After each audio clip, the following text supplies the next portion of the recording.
In 1602, the Dutch East India Company, the VOC, was founded, becoming the world's first great multinational corporation, backed by the Dutch government with the power to wage war, sign treaties, and coin money.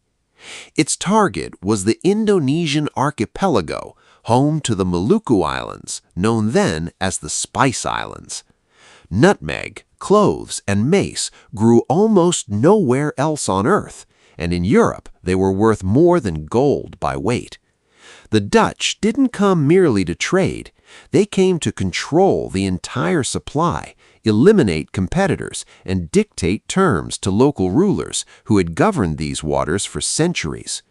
What began as commercial ambition would harden within decades into one of history's most brutal colonial enterprises, a 350-year occupation built on monopoly, violence, and forced labor.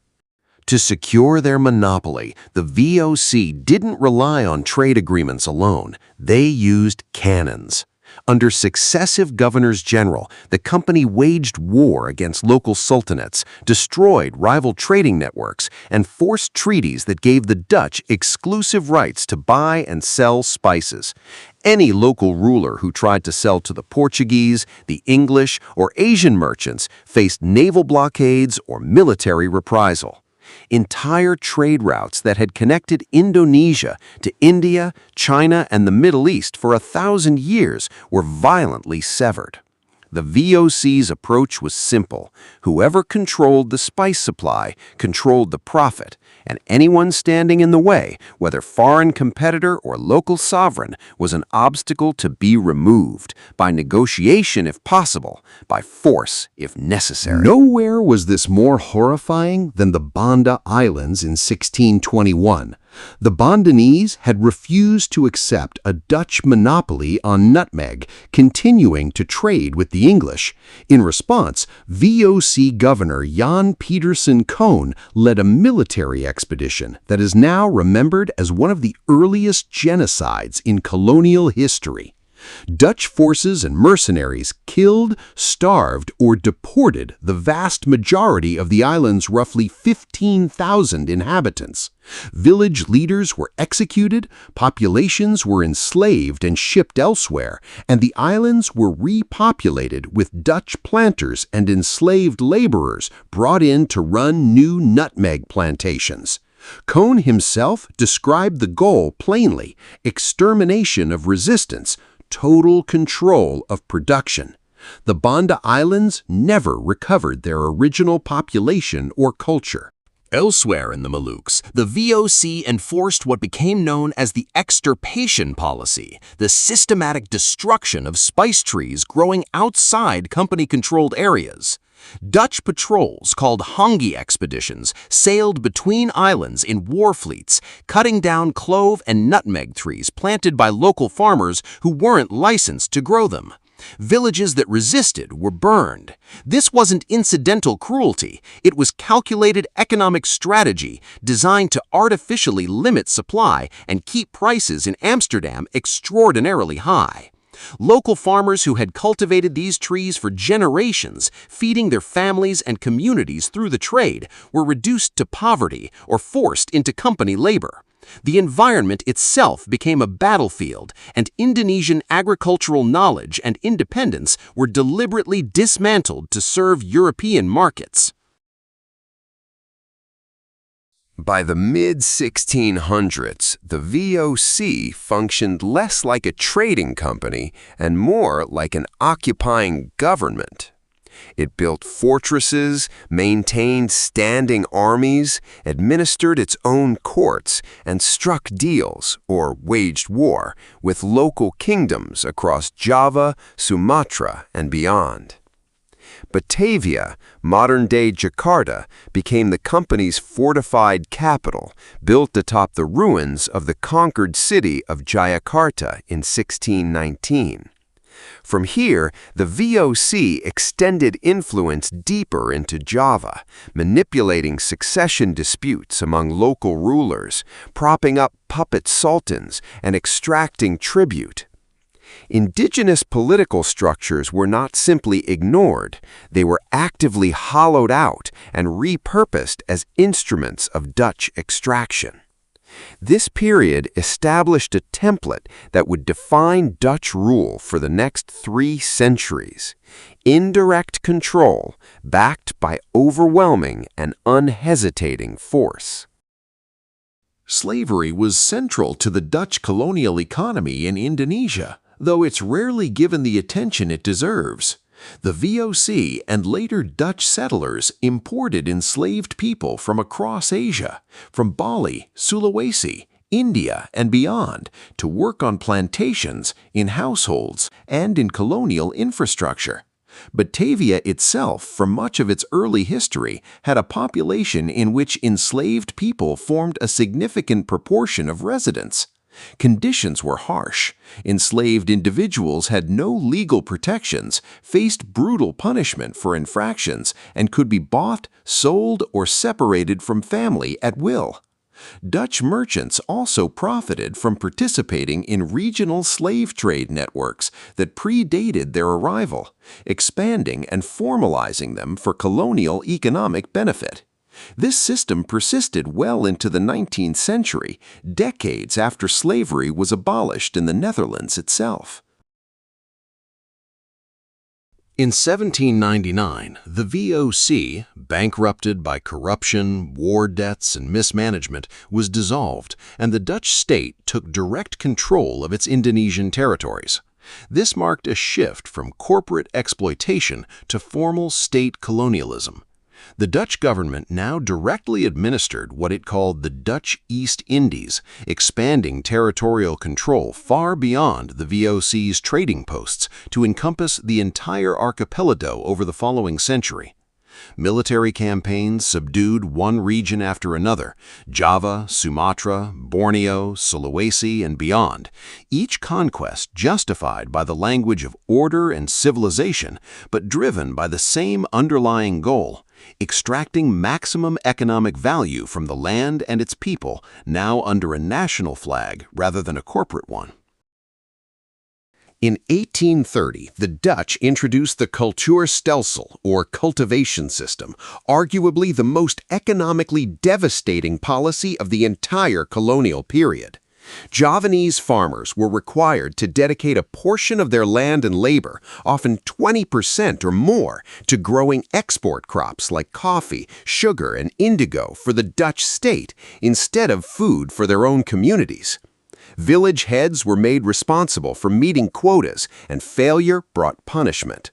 The system generated enormous wealth for the Netherlands. Some estimates suggest it funded a substantial share of the Dutch national budget for decades, while Indonesian farmers were left with less land and labor to grow their own food.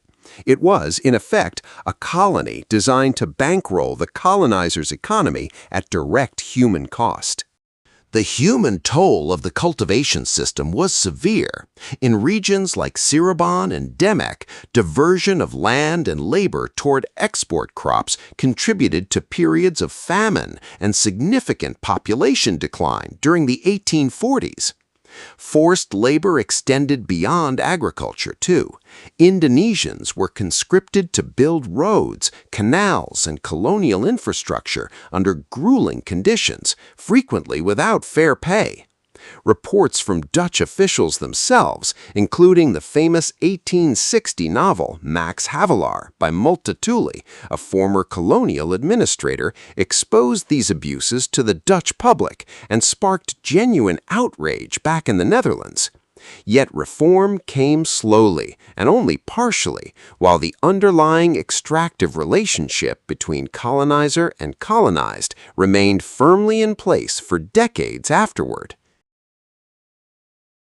Resistance to Dutch rule was constant, and one of its fiercest expressions was the Java War of 1825 to 1830, led by Prince Diponegoro, a Javanese noble and religious leader. Sparked by Dutch encroachment on his land and disrespect toward local customs, the uprising drew widespread support and became a full-scale guerrilla insurgency. The war lasted 5 brutal years and resulted in devastating losses. Historians estimate roughly 200,000 Javanese deaths, many from war-induced famine and disease, against a much smaller number of Dutch and Allied casualties. Diponegoro was eventually captured through deceit during supposed peace negotiations and exiled for the rest of his life. The war crippled Java economically and left the Dutch determined to tighten, not loosen, their grip on the island.